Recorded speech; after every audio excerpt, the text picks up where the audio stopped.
Olá mais uma vez, cá estou eu para resolvermos desta vez o exame de Matemática de nono ano de 2016, segunda fase. Continuação de bom estudo.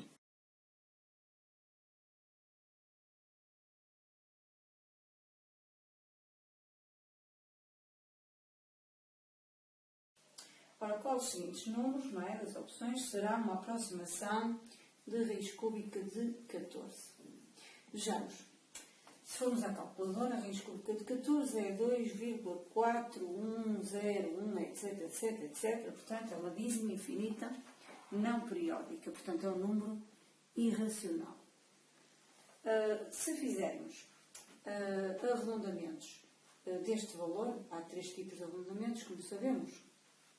Calculando três valores aproximados, podemos calcular um valor aproximado por defeito, por excesso, ou fazer um arredondamento, entre aspas, digamos, normal, não é? Sem ser por defeito e por excesso. Às décimas, porque na questão é-nos solicitado um valor aproximado às décimas. Portanto, com erro inferior a 0,1. Com erro inferior a 0,1. Ora, 0,1 é uma décima. Isto é a mesma coisa que dizer às décimas, certo? Portanto, estamos a falar de um arredondamento às décimas. Vejamos, se fizermos um arredondamento por defeito, se a décima é aqui no quadro, eliminamos a casa das centésimas e tudo o que está para a frente e então ficamos com 2,4. Fazendo um arredondamento por excesso, também ignoramos a casa das centésimas e as restantes e fica 2,5.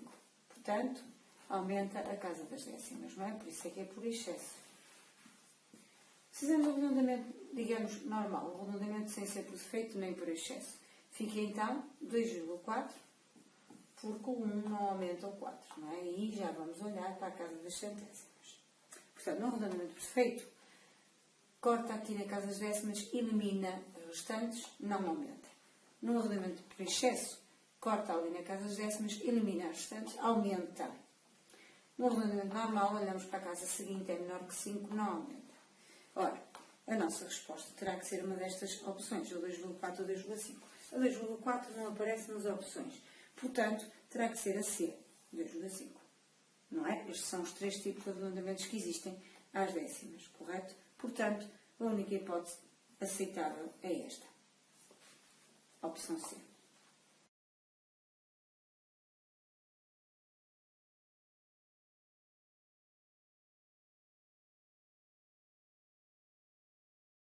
Ora, na pergunta 2, temos um prisma quadrangular, não é? No interior do cilindro, portanto, as bases são quadrados e um cilindro, não é? E queremos, na linha 1, portanto, 2.1, identificar ou indicar, recorrendo às letras da figura, uma reta que seja paralela com o plano que contém a base ABCD do prisma. Ora, a base ABCD está aqui, portanto, trata-se do plano que contém a base. Plano aqui que contém a base do prisma e também a base do cilindro. Se queremos uma reta paralela a este plano, terá que ser uma reta no plano FGH ou EHG, um plano que define-se usando três letras, portanto vamos escolher uma reta do plano aqui em cima. Poderá ser, por exemplo, FG, ou GH, ou HE, ou FE. Poderíamos também, são várias opções, escolher uma das diagonais deste quadrado da base de cima do prisma, que também são retas contidas nesta base de cima, portanto, do plano que contém a base de cima do prisma e, portanto, paralelas ao plano que contém a base inferior do prisma. Portanto, podíamos pôr FH ou ainda EG. Temos aqui várias hipóteses de resposta.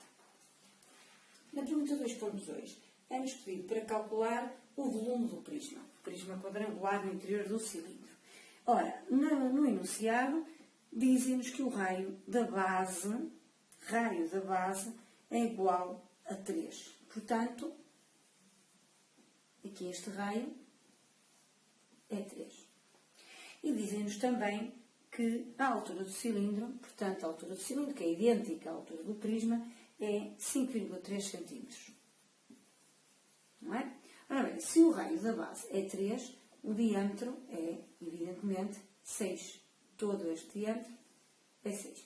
O dobro de 3. Ora bem, temos aqui no quadrado da base do prisma, dividindo o quadrado em duas partes, temos dois triângulos, retângulos.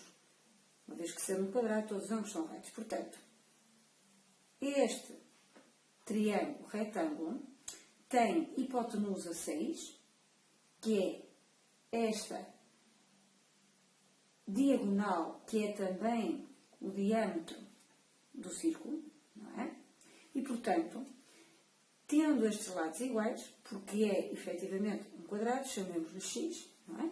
Para cada lado, temos aqui a aplicação do teorema de Pitágoras. Portanto, sabemos a hipotenusa, que é 6, e não sabemos os catetos, que são iguais, porque os lados do quadrado da base são iguais, não é? E que estamos a designar por x.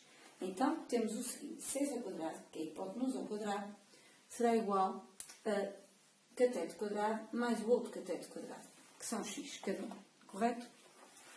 Ora, então, significa que 36, 6 ao quadrado, 6 vezes 6, 36, é igual a 2x quadrado. Ora, muito bem.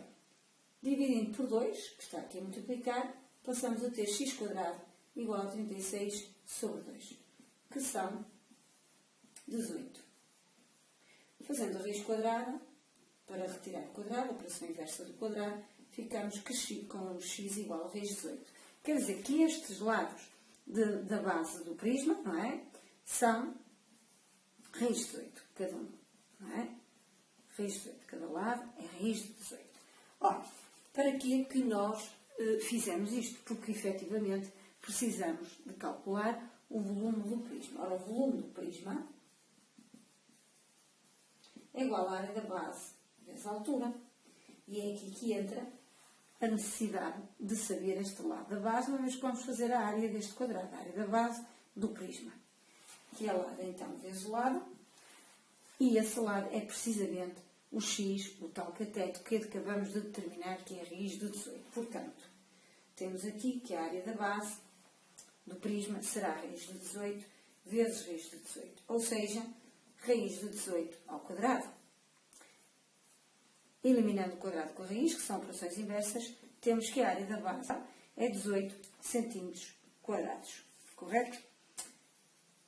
Portanto, significa que o volume do prisma será 18, da área da base, vezes a altura, que nós sabemos que é a mesma do cilindro, e, portanto, é 5,3. E este valor, feito o cálculo, dá 95,4. 95,4, não é? Que vamos ver, portanto, o volume do prisma, qual é o arredondamento pedido, para dar a resposta. Pedem-nos um arredondamento às unidades, portanto, temos que a resposta é 95,4, não aumenta ao 5, centímetros cúbicos. Então, o volume do prisma é 95 centímetros cúbicos. Resposta, 95 centímetros cúbicos. Pedem-nos para determinar a área de superfície lateral, portanto, a área lateral do cilindro. Não é? Ora, a área lateral do cilindro é a área aqui à volta, não é? Na parte lateral do cilindro. Portanto, não contando com as bases. Se nós fizermos uma planificação desta lateral do cilindro, sabemos que obtemos um retângulo, não é? Enrolado dá esta parte lateral do cilindro. Ora bem, se é um retângulo, naturalmente que a sua área será calculada comprimento vezes largura. Acontece que este comprimento aqui, não é? Este retângulo que fica aqui na lateral do cilindro, é precisamente o perímetro do círculo da base. Não é? Porque se nós enrolando o retângulo, obtemos que este comprimento aqui do retângulo é precisamente este perímetro. O comprimento desta linha à volta. E esta largura é a altura do cilindro, correto? Portanto, sabemos que a área lateral do cilindro corresponde, então, à área de um retângulo em que o comprimento é o perímetro do círculo da base do cilindro e esta largura é a altura do cilindro. Portanto, é esta a forma que temos que saber para aplicar aqui a área lateral do cilindro. Portanto, a área lateral do cilindro é dada por perímetro do círculo vezes a altura. Perímetro do círculo da base, não é? Vezes a altura do cilindro. Ora, o perímetro do círculo é dado por 2πr, 2 vezes π vezes o raio, não é? Vezes a altura do cilindro. Substituindo os valores pelos que temos na figura, os que nos são dados na questão, 2 vezes π vezes o raio, que é 3, vezes a altura, que é 5,3.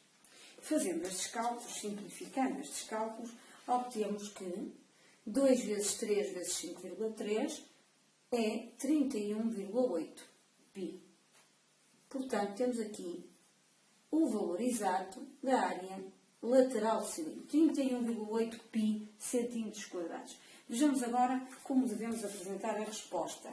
Ora, dizem-nos para apresentar o resultado em centímetros quadrados, não é? Claro, porque é uma área arredondada às unidades. Portanto, introduzindo este valor na máquina de calcular, vamos obter que dá 99,902, etc, etc.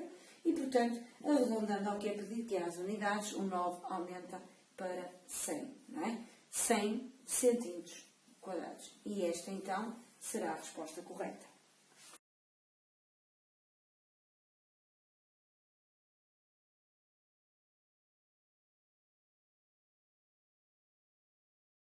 Na pergunta 3, apresenta-nos uma imagem que é um triângulo maior ABD, contendo no seu interior dois triângulos BCA e CAD, que, como vemos pelos dados do enunciado, não é?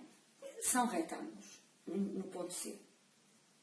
Então, temos aqui ambos retos. Fornece-nos a informação ainda de que o triângulo ABD, portanto o maior, é um triângulo isósceles. Portanto, BA é igual a DA. Correto? E dizem então que o segmento de reta AC é a altura deste triângulo maior relativamente à base BD. Pelo que se conclui então que estes ângulos são retos. Ok. E sabemos ainda que a medida de AC é 51 metros. AC. É ainda fornecida a medida de um ângulo BAD. Portanto, BAD, este ângulo todo, 76 graus. Muito bem, pretendemos determinar BD, portanto, a envergadura do avião. Ora, está aqui um exercício em que vamos aplicar a trigonometria, precisamente porque só temos nos triângulos retângulos, que a trigonometria aplica-se evidentemente nos triângulos retângulos, aqui dentro, um lado, não é? E um ângulo, uma vez que sendo o triângulo maior isósceles, metade de 76, a altura divide um triângulo isósceles em duas partes iguais, em dois triângulos geometricamente iguais, e portanto este ângulo aqui é metade de 76 e o outro é também metade de 76, ou seja, são ambos 38 graus. Debruçando-nos sobre um destes triângulos retângulos, poderá ser o de cima ou o de baixo, tanto faz, podemos então aplicar uma razão trigonométrica que nos leva à determinação, suponhamos que vamos trabalhar no triângulo de cima, à determinação do lado BC, que vai ser obviamente igual ao CD. Depois, então, de descobrir BC, basta fazer o dobro para saber, então, BD. Ora, qual será a razão trigonométrica? Sabemos um ângulo, aqui, de 38 graus, não é? Que é metade dos iniciais, 76. E sabemos aqui uma medida de 51, terá que ser uma razão trigonométrica que se adequa aos dados da figura. Como sabemos, o seno de um ângulo agudo num triângulo retângulo é igual ao cateto oposto sobre a hipotenusa. O cosseno de um ângulo agudo num triângulo retângulo é igual ao cateto adjacente sobre a hipotenusa. E a tangente de um ângulo agudo num triângulo retângulo é igual ao cateto oposto sobre o cateto adjacente. Vamos então escolher a razão trigonométrica que se adequa aos dados. Temos este ângulo 38 e este cateto, cuja medida é 51. Ora, este cateto é o cateto adjacente do ângulo 38, correto? O cateto oposto do ângulo 38 é precisamente o BC que estamos à procura. O que quer dizer que vamos escolher a tangente. Porquê? Porque a tangente de 38 graus será então o cateto oposto, que vamos chamar aqui de x, que é precisamente o que estamos à procura, sobre o cateto adjacente, cuja medida é 51. Então sabemos que a tangente de 38 graus será então igual vamos chamar x, que é a medida de BC, sobre cateto oposto, sobre cateto adjacente, que é 51. O que quer dizer que, passando 51 a multiplicar por outro membro, x será igual a 51 vezes a tangente de 38 graus. Poderíamos ir à calculadora e verificar este valor, mas vamos deixá-lo assim em valor exato. Okay? Como pretendemos determinar BD? Temos então que BD será o dobro de BC, que já calculamos aqui. Portanto, será 2 vezes 51 vezes a tangente de 38 graus. Ou seja, 2 vezes 51, 102, 102 vezes a tangente de 38 graus. Que nos vai dar 79,69, etc, etc, etc. E arredondando então às unidades, 80 metros. O 6 aumenta ou não.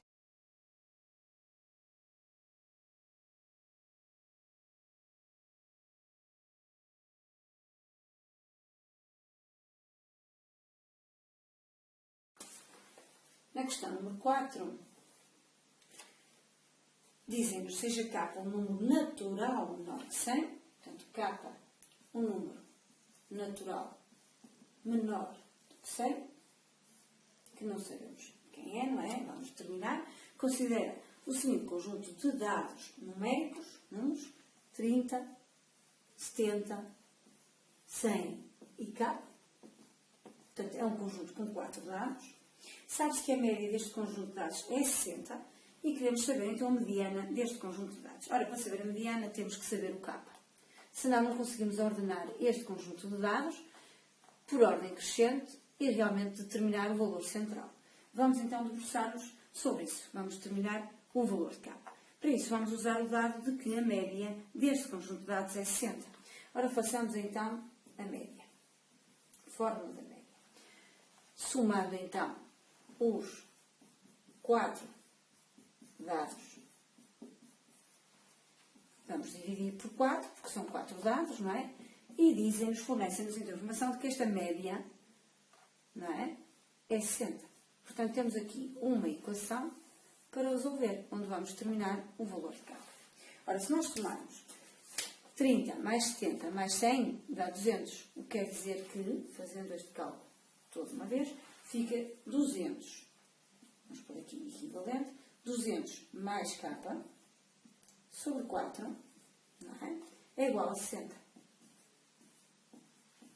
Podemos reduzir ao mesmo denominador ou simplesmente passar o 4 a multiplicar para o membro, para o segundo membro, não é? Portanto, obtemos que 200 mais K é igual a 4 vezes 60. 4 vezes 6, 24, portanto 4 vezes 60 é 240. O que quer dizer que 200 mais K é igual a 240. Ou seja, K é igual a 240 menos 200. Portanto, K é igual a 40. Uma vez conhecido o valor de K, podemos então agora ordenar os dados por ordem crescente. Então, temos que 30 é o dado mais pequeno, depois temos 40, depois 70 e só no fim 100. Isto ordenando os 4 dados por ordem crescente. Vamos então determinar a mediana. Portanto, eliminando os valores dos extremos, obtemos 2 valores no centro e, portanto, a mediana, também chamada de segundo quartil, como sabemos, não é? Calcula-se fazendo a média destes valores centrais. O que quer dizer que é 40 mais 70 sobre 2. 40 mais 70 sobre 2 são 110 sobre 2 e, portanto, a mediana é 55. E esta era a nossa resposta.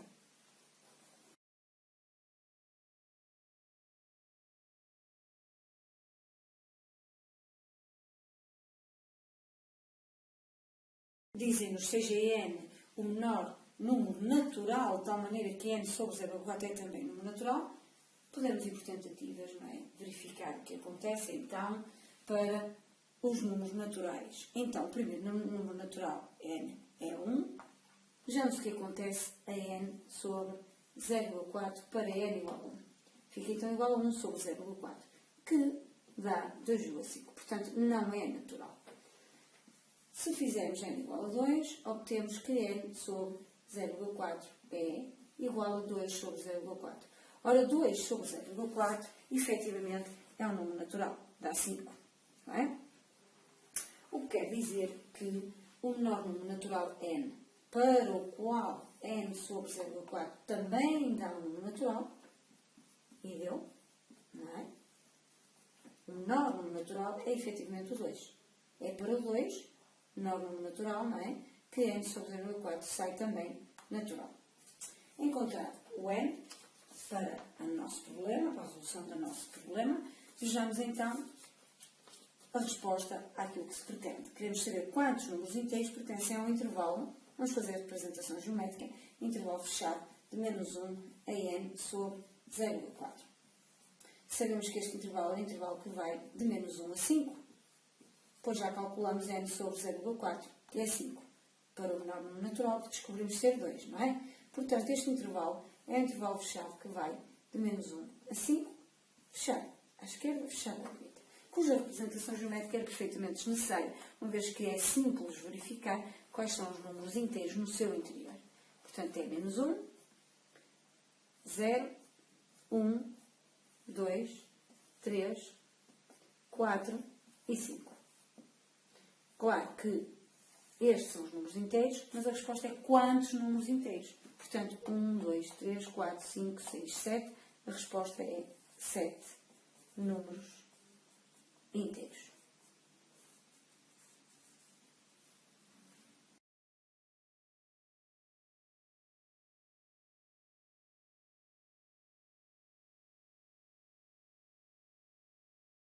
Falamos então de um saco com 3 bolas numeradas de 1 a 3. E na 6.1 dizem que se retira ao caso uma bola do saco, não é? Qual é a probabilidade de retirar a bola com o número 2? Ora, quantas bolas com o número 2 temos? Apenas uma. Quer dizer que há apenas um caso favorável, num total de 3, porque são um total de bolas que são 3. Portanto, é 1/3. A resposta é 1/3. Na questão 6.2 fala-nos de um saco A, portanto, o saco A anterior, que contém no seu interior 3 bolas numeradas de 1 a 3, isto é o saco A, e de um saco B, que contém no seu interior 2 bolas, uma com a operação adição e uma com a operação multiplicação. Queremos saber, retirando 2 bolas do saco A simultaneamente, portanto, ao mesmo tempo que retiramos também uma bola do saco B, saber então qual é a probabilidade do resultado da operação que nos vai sair aqui com os 2 números do saco A ser exatamente igual a 4. Ora, há aqui 2 situações. Ou sai uma adição ou sai uma multiplicação. Portanto, supondo que nos sai uma adição, estamos a falar da adição dos números, não é? Das bolas numeradas de 1 a 3 que nos saem quando tiramos as 2 bolas do saco A. Ora, 1 e 1, 2, 3, 4, 2 e 1, 3, 2 e 2, 4. Vamos fazer a tabela das adições, não é? E, portanto, vamos obter estes resultados. Supondo que nos saia a operação multiplicação para aquelas 2 bolas retiradas do saco A. Então, estamos a falar da multiplicação dos valores numerados 1 a 3, 1 vezes 1, 1, 2, 2, 2, 2, 3, 3, etc. Não é? E, portanto, qual é o nosso conjunto de dados? Vejamos, atenção às situações que temos que eliminar nestas tabelas, porque, como as bolas são tiradas ao mesmo tempo, tiram-se aqui 2 bolas ao mesmo tempo, simultaneamente, não pode ser a bola 1 com a bola 1, nem a bola 2 com a bola 2, nem a bola 3 com a bola 3. E, quando sai a bola 1 com a 2, é a mesma coisa que dizer que sai a 2 com a 1. Quer dizer que esta situação é repetida. E quando sai a bola 1 com a 3, é a mesma coisa que dizer que sai a 3 com a 1. Portanto, esta situação aqui com esta é repetida. E a mesma coisa quando sai a bola 2 com a 3, é a mesma coisa que dizer que sai a 3 com a 2. Portanto, metade, mais de metade, contando com a diagonal, esta tabela fica eliminada. Temos aqui 3 situações possíveis. A mesma coisa acontece, claro, na tabela das multiplicações, não é? Não pode ser a bola 1 com a 1, não pode ser a 2 com a 2, não pode ser a 3 com a 3. Quando sai a 1 com a 2 é a mesma coisa que ser a 2 com a 1. Portanto, situação repetida, repetida e repetida. Temos então aqui 3 situações possíveis. O que quer dizer que no total desta situação temos 6 casos totais. Portanto, um total de 6 casos. E como queremos saber a probabilidade de sair o 4, ora cá está ele, só há uma vez a saída do número 4. Portanto, um caso favorável num total de 6. Quer dizer que a resposta é 1/6.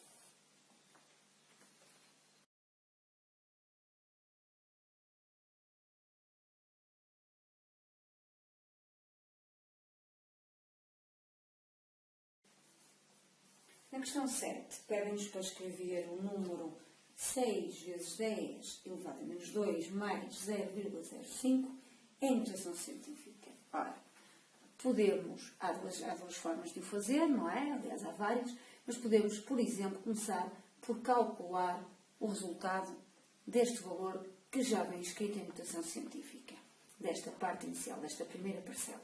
Ora, uma vez que é 6 vezes 10 elevado a menos 2, 10 vezes elevado a menos 2 é uma centésima, não é? Ou então, vemos isto de outra forma, andamos 2 casas para trás, aqui no 6. Portanto, temos 6, 1, 2.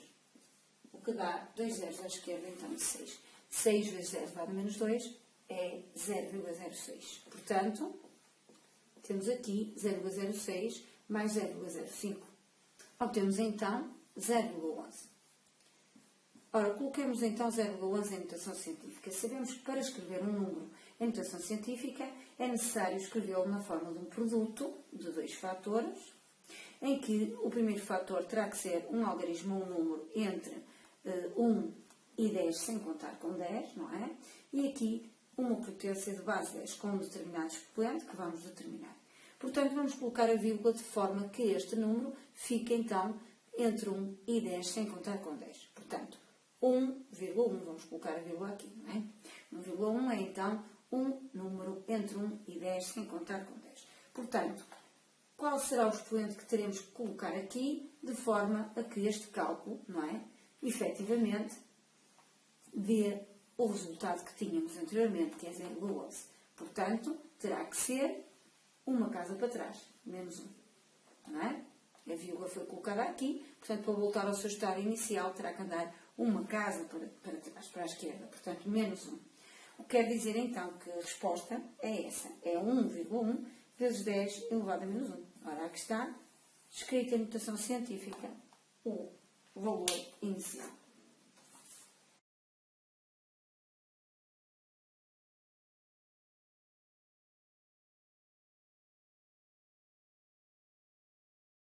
Apresentam-nos os primeiros 3 termos de uma sucessão de círculos, não é? Em que o primeiro termo tem um círculo preto e tem 8 círculos brancos, não é? O segundo termo tem 2 círculos pretos e tem 10 círculos brancos, correto? Exato. E o terceiro termo tem 3 círculos pretos, não é? Mas 3, 15 menos 3, 12 círculos brancos. O número total de círculos é dado pela expressão 3n mais 6. Portanto, esta é a expressão, ou seja, o termo geral, que nos dá o número total de círculos de cada termo. Pretos e brancos, total, não é? Depois dizem-nos que cada termo da sucessão, com exceção do primeiro, tem mais um círculo preto do que o anterior. Verifica-se efetivamente isso. Portanto, 2 círculos pretos, mais um que o anterior, 3 mais um que o anterior, etc. Por análise das 3 figuras dos 3 termos desta sucessão, concluímos que, vejamos, o primeiro termo tem exatamente um círculo preto.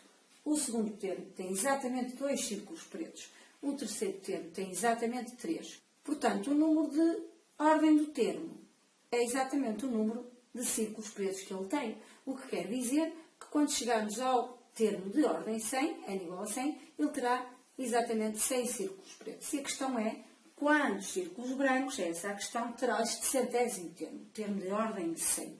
Os brancos, quantos são? Sabemos então que os pretos são 100. Ora, se este termo geral nos dá o total de círculos de cada termo, então vejamos qual é o total de círculos para este termo de ordem 100. Não é? 3 vezes 100, uma vez que o n é 100, a ordem é 100, 100 vezes, mais 6. Portanto, isto vai nos dar 306 círculos no total, para o termo de ordem 100, no total. Ora, como queremos os brancos, quer dizer que o número de círculos brancos do centésimo termo, ou seja, do termo de ordem 100, não é? Será igual aos 306, que é o total de círculos que esse termo terá, menos os 100 círculos pretos que esse termo terá. E, portanto, serão 206 círculos brancos. Ok? A resposta é 206.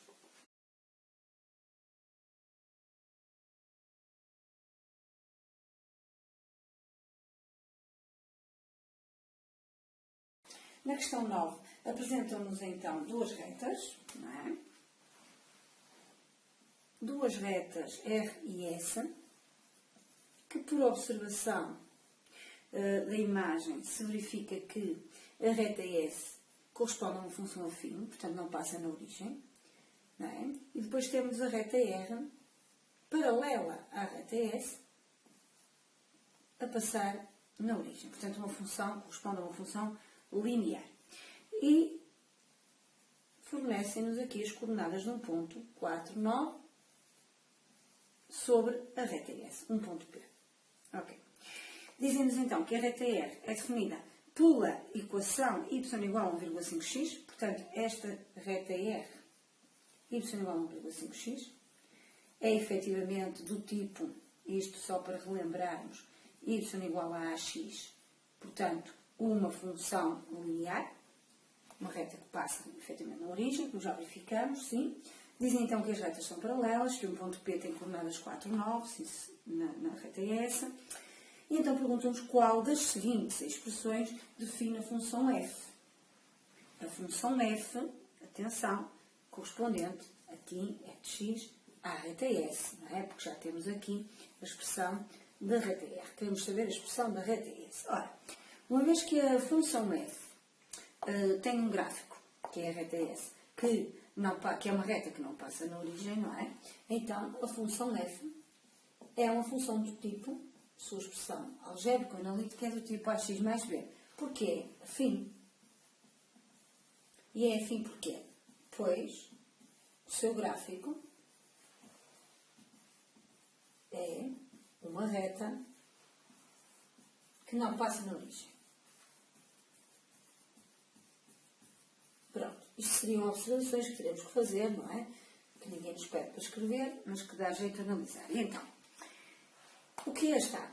Este A é o declive, correspondente, portanto, à inclinação da reta, e que nós sabemos que é 1,5. Porquê? Porque, se as duas retas são paralelas, não é? O declive A de ambas é o mesmo. Este A, neste caso, é 1,5, porque é-nos dada a expressão relativa à reta R, portanto, o declive terá que ser também 1,5. Uma vez que elas são paralelas, o declive é idêntico, não é? Falta-nos, então, determinar a ordenada na origem. Ora, a ordenada na origem vê-se aqui, não é? No valor, ou no ponto de interseção da reta S com o eixo das ordenadas, ou o eixo do Y. Portanto, que valor será este? Para já, temos então eliminadas as hipóteses C e D, uma vez que nos fornece a informação de que o declive é menos 1,5, o que não é válido, pois já vimos que o declive é 1,5. Vejamos então se a ordenada na origem, que é o valor de B, é 3 ou é 9, para podermos escolher entre as opções A ou B. Ora, uma vez que o ponto P pertence à reta S, significa que o ponto P de coordenadas 4, 9 pertence ao gráfico, não é? Da reta S. Logo, a nossa função F, logo, substituindo os valores x e y deste ponto na expressão, obtemos o seguinte. Portanto, isto aqui é y, f de x ou y, igual a 1,5, que já vimos que o declive A é 1,5x mais b. Substituindo então o 9 no y, ficamos com 9 igual a 1,5 vezes, que é vezes, o x do ponto, que é 4 valor x, mais b. Vamos então resolver esta equação e determinar a ordenada na origem b. Que é este valor que não é visível no gráfico, mas que se vê que é positivo. Portanto, ficamos com 9 igual a 6 mais B. O que quer dizer que B será igual a 9 menos 6. Ou seja, B é 3. Pronto, uma vez encontrada a ordenada na origem, B é 3, então a resposta correta será y igual a 1,5x mais 3, que corresponde à nossa opção A. Opção A.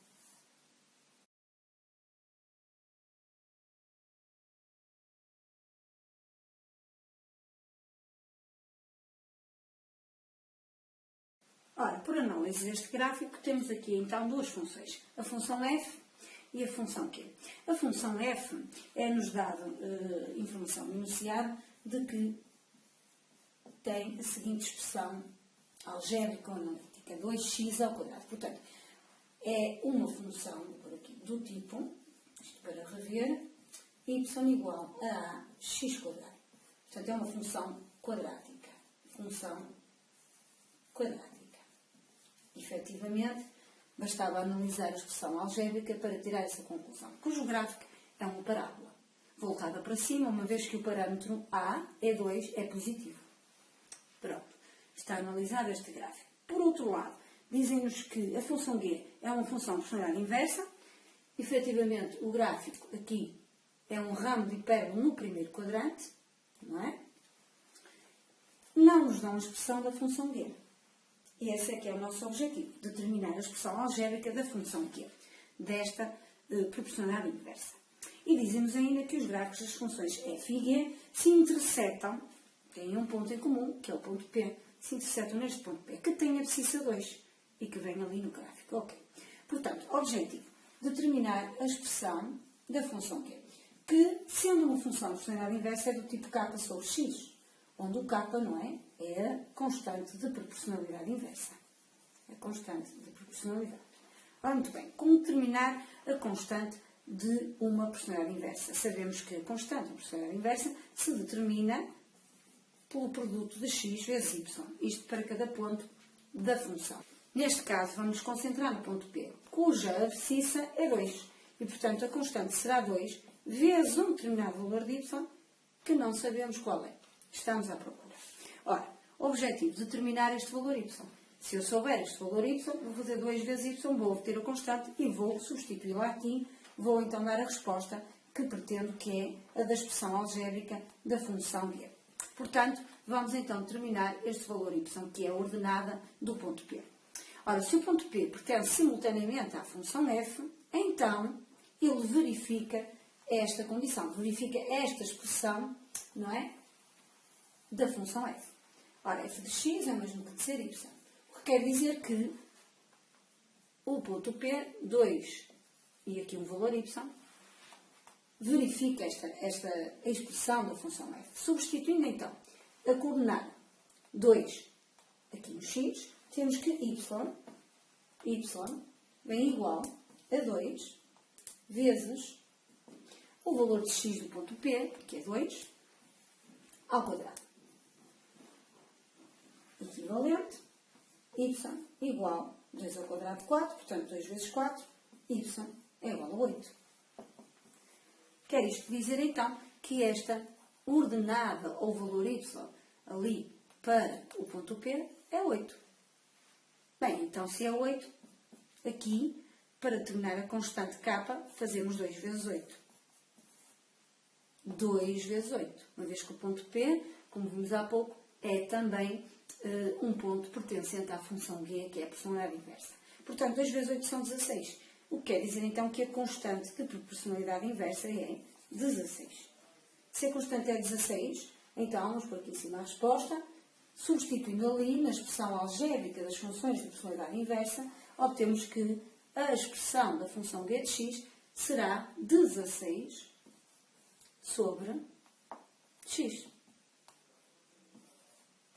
E cá temos a resposta.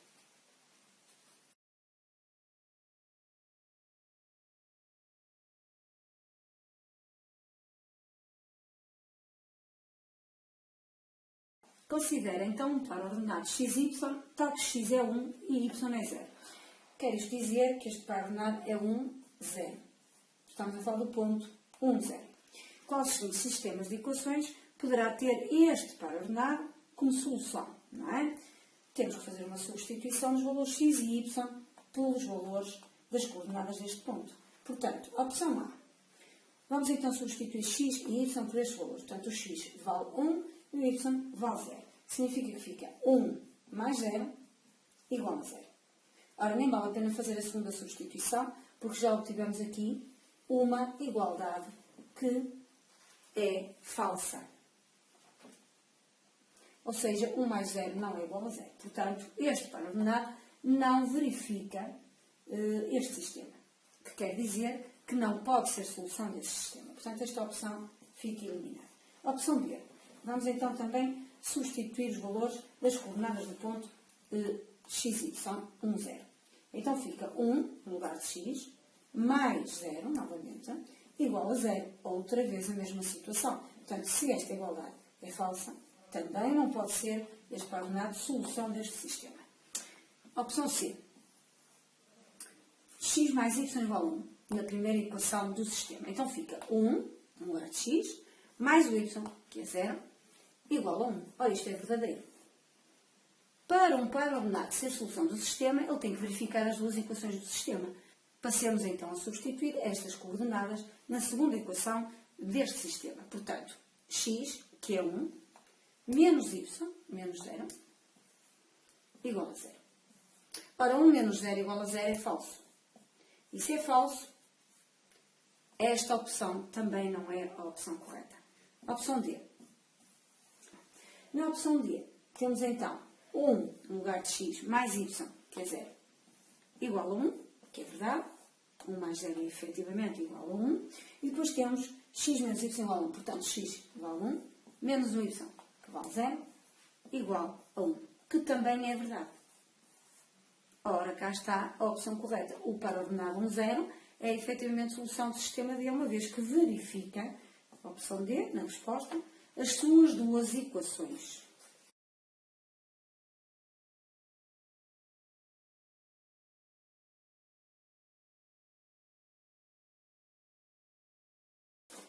Ora, vamos então resolver uma equação do segundo grau. X, abrir parênteses, x menos 1, mais 2, igual a 3, menos x quadrado. Aplicando a propriedade destrutiva, não é? Aqui, x vezes x, x quadrado. X vezes menos 1, menos x, mais 2, igual a 3, menos x quadrado. Passando os termos do segundo membro para o primeiro membro e ordenando já os termos semelhantes, fica x quadrado mais x quadrado menos x mais 2 menos 3, troca o sinal, igual a 0. Vamos então simplificar os termos semelhantes. X quadrado mais x quadrado faz 2x quadrado menos x. 2 menos 3 é menos 1, igual a 0. Cá está a nossa equação de segundo grau, escrita na forma canónica. Ora, vamos agora aplicar então a fórmula resolvente para equações do segundo grau. X igual a menos b, mais ou menos raiz quadrada de b quadrado menos 4ac sobre 2a. Não é? Onde, no nosso caso, na nossa equação, o parâmetro a é 2, que é o coeficiente do termo de grau 2. B é menos 1, coeficiente do termo de grau 1. E C é o termo independente, é menos 1. Portanto, aplicando então a fórmula resolvente, fica x igual. Ora, menos b, simétrico de b, menos menos 1, ou seja, 1. Mais ou menos, raiz quadrada. B ao quadrado. B é menos 1, fica menos 1 ao quadrado. Menos 4 vezes o A vezes o C. Ora, A é 2. vezes C, que é menos 1. Vamos pôr entre parênteses, porque é negativo. Tudo isto sobre 2 vezes o A. 2 vezes o valor de A, que é 2. Ou seja, temos então que x é igual a 1 mais ou menos raiz quadrada de 1, porque menos 1 ao quadrado é 1, uma vez que o expoente par anula o sinal menos, não é? Qualquer potência de base negativa expoente par dá resultado positivo, portanto 1 ao quadrado 1. Multiplicações aqui, menos com menos, mais. 4 vezes 2, 8. 8 vezes 1, 8. Tudo isto sobre 2 vezes 2, que é 4. Ou seja, x igual a 1 mais ou menos raiz de 9 sobre 4. Portanto, vamos obter então que x é igual a 1 mais ou menos 3. Raiz quadrada de 9 é 3 sobre 4. Separando então o mais ou menos para obter as duas soluções da equação, temos x igual a 1 mais 3 sobre 4, ou x igual a 1 menos 3 sobre 4. A 1 mais 3 são 4, 4 sobre 4 é 1, portanto uma das soluções é 1, ou x igual, 1 menos 3 são menos 2, portanto temos aqui menos 2 quartos. Que simplificando é a mesma coisa que ter menos 1 meio, dividindo por 2 numerador e denominador. Menos 1 meio. Portanto, o nosso conjunto de solução é composto pelos números, pelos valores 1 e menos 1 meio. Pronto.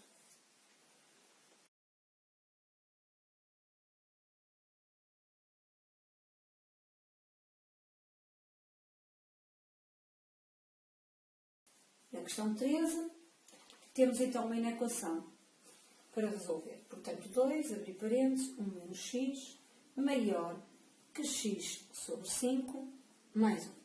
Ora, prioridade, como em qualquer inequação ou equação.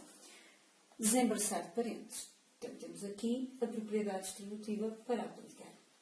Só depois dos parênteses, os denominadores, não é? Reduzir ao mesmo denominador. Portanto, 2 vezes 1, 2. 2 vezes menos x, mais com menos é menos, 2 vezes x, 2x. Maior que x sobre 5, mais 1. Reduzindo agora ao mesmo denominador, vezes 5, não é? Temos então o seguinte. Ora, 5 vezes 2, 10, sobre 5 vezes 1, 5. Menos 5 vezes 2, 10 outra vez, 10x sobre 5. Maior que x sobre 5, mais 5 vezes 1, 5 sobre 5. Vamos então eliminar os denominadores. Então obtemos 10 menos 10x maior que x mais 5. Ordenando os termos, vamos passar então os termos com incógnita para o primeiro membro e os termos que não têm incógnita para o segundo membro. Fica então menos 10x, menos x, que troca o sinal, maior 5, e agora menos 10, que também troca o sinal. Ora então, menos 10, menos 1, que é 1, dá menos 11x. Maior que 5 menos 10 é menos 5. Ora, reparemos que o coeficiente do termo de grau 1, o coeficiente em x, é negativo. Portanto, há uma inversão do sentido da desigualdade. Troquemos então os sinais em ambos os membros e invertamos aqui a desigualdade. Fica 11x, trocando o sinal, menor, inversão do sentido da desigualdade, do que, trocando o sinal, 5. Vamos então agora passar o 11 a dividir. X menor que 5 sobre 11. 5 onzeavos. Está resolvida a inequação, vamos apresentar a nossa solução. Podemos fazer uma representação geométrica deste intervalo, para ver melhor. Portanto, trata-se do intervalo aberto em 5 onzeavos até menos infinito, portanto, o conjunto de solução, ou o intervalo de solução, é o intervalo de menos infinito, aberto naturalmente, não é? Até 5 onzeavos, aberto porque não tem alívio igual, não é? Portanto, não conta com 5 onzeavos.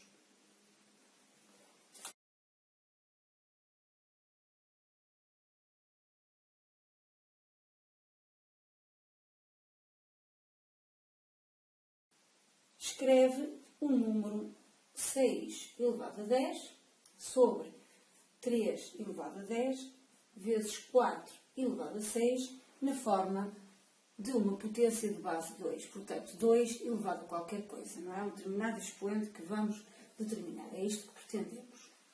Isto na questão 14. Ora, vamos simplificar esta expressão, que é uma expressão com potências. Portanto, vamos aplicar as regras de operações com potências. Ora, temos aqui duas potências com o mesmo expoente, portanto, dá-se o mesmo expoente e dividem-se as bases. 6 dividido por 3 são 2, quer dizer que está 2 elevado a 10, vezes os 4 elevado a 6. E aqui temos duas potências a multiplicar, não é? Com bases diferentes e expoentes diferentes. Portanto, não há uma regra específica para resolver esta situação. Mas como pretendemos apresentar o resultado com base 2, interessa-nos que aqui esteja uma base 2. Como este já tem base 2, deixa ficar 2 elevado a 10 vezes. Vamos colocar o 4 na forma de potência de base 2. Ora, 4 é 2 ao quadrado. 2 ao quadrado é 4. Portanto, isto é o mesmo que ter 2 ao quadrado elevado a 6. Desta forma, mantendo 2 elevado a 10, temos aqui uma potência de potência. E a regra diz, então, que se coloca a mesma base e multiplicam-se os expoentes. Portanto, 2 vezes 6, 12. O que é favorável, porque é precisamente um método para chegarmos à mesma base 2. Então, vamos agora dar a mesma base, multiplicação de potências com a mesma base, dá-se a mesma base e adicionam-se os expoentes. Portanto, 2 elevado a 22.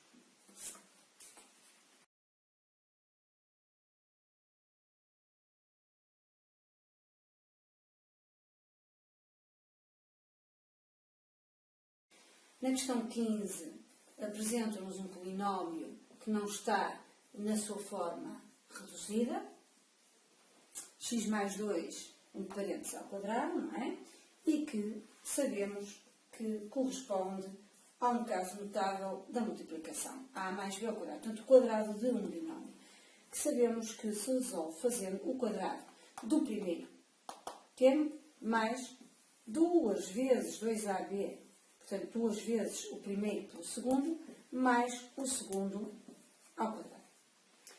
Aplicando a fórmula deste caso notável, temos então que o a é x, portanto, x ao quadrado, mais 2 vezes a vezes b, 2 vezes o a, que é x, vezes o b, que é 2, mais o b, que é 2, ao quadrado.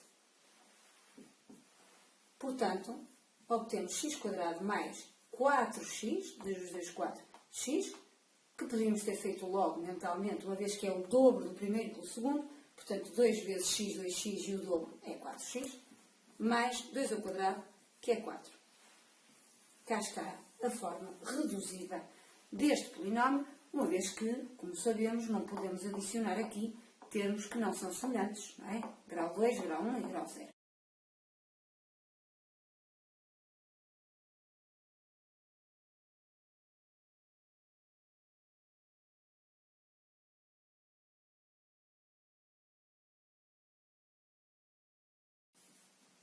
Na questão 16.1, são-nos dadas uma série de informações relativas à imagem, não é? Que nos é apresentada, onde é então dito que as retas AB e CD são paralelas, e temos aqui duas circunferências, C1 de centro O, C2 de centro O2, e os pontos A e B pertencentes a esta primeira circunferência C1 e os pontos C e D pertencentes a esta segunda circunferência maior, C2. Ora bem, se as retas AB e CD são realmente paralelas, então temos aqui um triângulo maior, que é o triângulo CPD, e um triângulo menor APD, que são dois triângulos, então, semelhantes, porque têm aqui um ângulo em comum, não é? Aquele ângulo é comum, ao mesmo tempo pertence ao triângulo pequeno e ao triângulo maior, e uma vez que estas retas são paralelas, este ângulo aqui em A é igual a este, porque são ângulos correspondentes. Da mesma forma como poderíamos observar que este ângulo em B é igual ao ângulo em D, porque também são ângulos correspondentes. Ora, nós sabemos pelos critérios de semelhança dos triângulos, vamos recapitulá-los aqui, L, três lados proporcionais, ou L, dois lados proporcionais e o ângulo por eles formado igual, ou o critério AA, dois ângulos iguais. Portanto, estes triângulos, o mais pequeno APB e o maior CPD, têm efetivamente dois ângulos iguais, não é? Tem ali um ângulo comum, ângulo comum, portanto, um ângulo igual para os dois triângulos, e depois têm aqui outros dois ângulos iguais, porque são correspondentes, e o terceiro ângulo, evidentemente, também sai igual. Portanto, eles são semelhantes. Então, temos que o triângulo APB é semelhante, pelo critério AA de semelhança, não é? Ao triângulo CPD. Vamos justificar porquê? Pois têm estes dois triângulos, não é? Dois ângulos iguais. E já agora vamos dizer quem são então. Tem o ângulo APB, amplitude do ângulo APB, é idêntica à amplitude do ângulo CPD. Depois trata-se de um ângulo comum, como já vimos, ali, não é? Comum aos dois triângulos. E vamos falar, por exemplo, destes dois ângulos, podia ser aqueles, não é?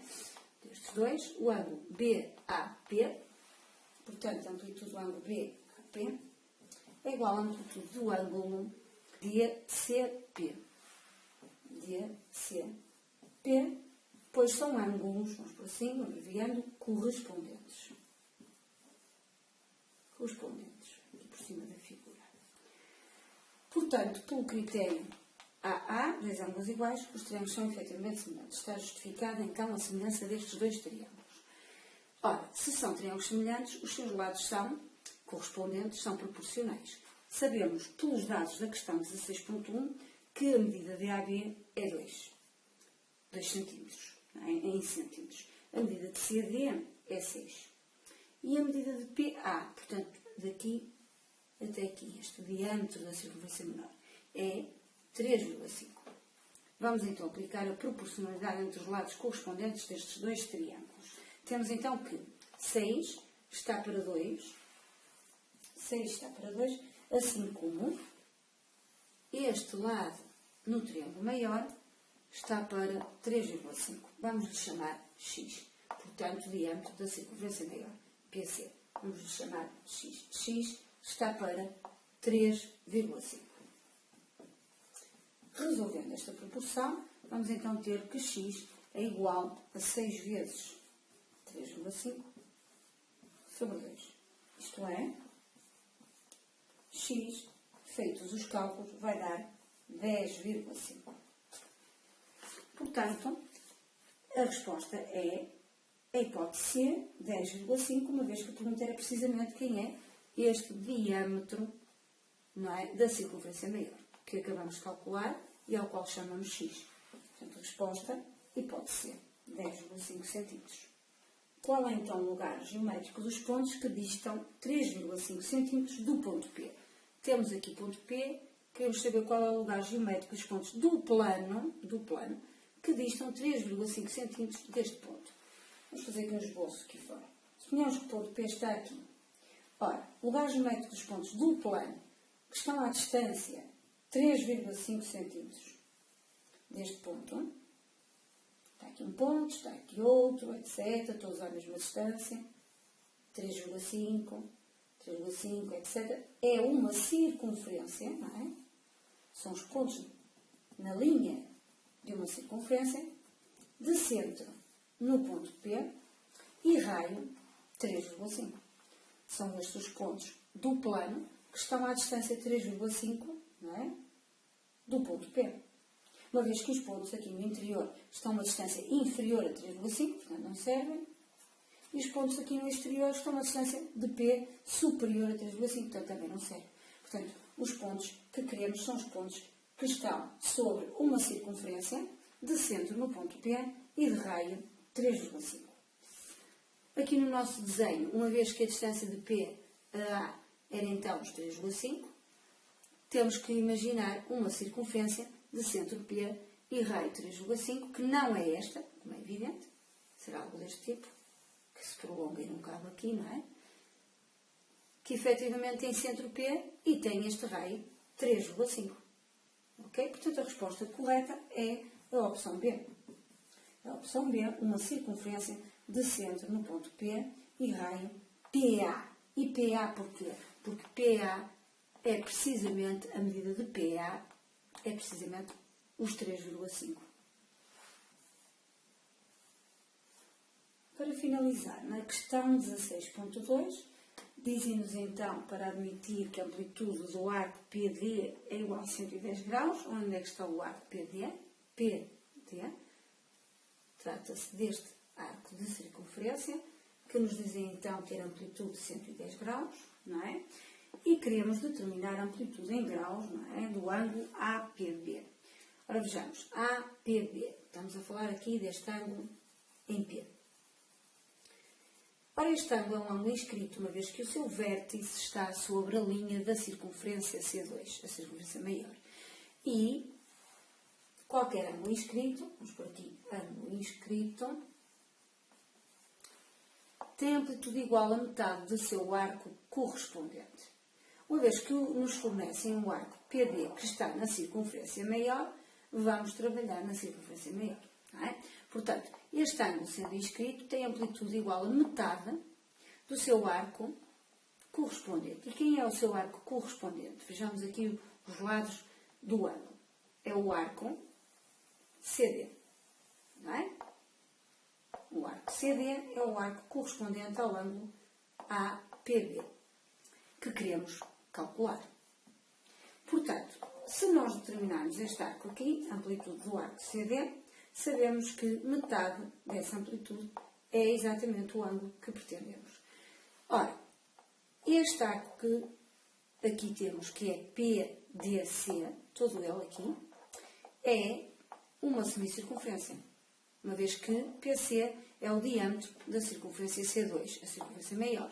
Portanto, este arco mede 180 graus, o que quer dizer que CD mede 180 menos 110. Então, o arco CD, a amplitude do arco CD, será igual a 180 graus, esta semicircunferência, menos os 110. Ou seja, é igual a 70 graus. Se este arco é 70 graus, então, uma vez que é o arco correspondente ao ângulo que pretendemos, o ângulo APB, a amplitude do ângulo APB, será então metade deste arco correspondente, metade de 70, que são 35 graus. A resposta é esta, 35 graus.